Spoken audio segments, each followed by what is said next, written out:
Qu'est-ce que Skyrim pour moi? Skyrim est créé par Bethesda et il sort le 11-11-11. Bethesda, c'est comme le moelleux au chocolat de mamie, il colle au plat et c'est pas le meilleur gâteau au monde, mais c'est si nostalgique qu'on en raffole. Quand Skyrim sort, il révolutionne le monde du jeu vidéo.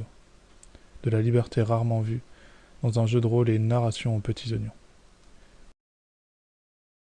Mon nom est Dovahkiin, fils de dragon. Quasiment tout est possible dans Skyrim. Devenir voleur, assassin, mage, cannibale, vampire, chasseur de vampires, loup-garou, agent de l'ombre, champion de divinité, unique enfant de dragon, impériaux, sombrage et plein d'autres encore. L'histoire est fluide et un peu cohérente suite aux nombreuses guildes qu'on peut rejoindre. Mais qu'est-ce qu'elle est riche, et les DLC en valent clairement le détour. Pour vous dire, j'ai 7000 heures de jeu sur toutes plateformes confondues. Car oui, Skyrim est sorti sur plein de plateformes, en passant par un frigo. C'est marrant qu'on y pense. Skyrim n'est pas parfait, bien que ce soit mon jeu préféré. Il a plein de bugs, disons, mignons. Des bugs qui rendent nostalgique son époque. Des bugs, on n'a pas forcément envie de les corriger, ça fait partie du charme du jeu, disons. Bien qu'il y ait énormément de mods qui corrigent tout ça. Avant l'arrivée de The Witcher 3 et Breath of the Wild, c'était le meilleur RPG de son époque. Et ses musiques sont juste incroyables. Même encore aujourd'hui, je les écoute. Quand je travaille, quand j'étudie, quand... Je les écoute quasiment tout le temps.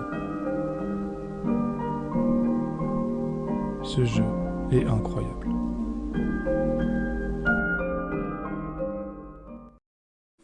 Bethesda a l'habitude de créer des RPG, comme Fallout,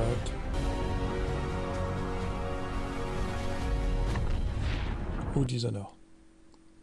Ce qui leur forge une réputation de créateurs de ce type de jeu, et ils excellent là-dedans. Mais Skyrim est unique. C'est le GOTY ultime de Bethesda, car il a bien vieilli et a une rejouabilité quasiment sans fin, sans compter les nombreux mods qu'on peut lui mettre, qui permettent une refonte totale du jeu, si on prend l'exemple de Skyrim Ultima, un mode qui change tout le jeu.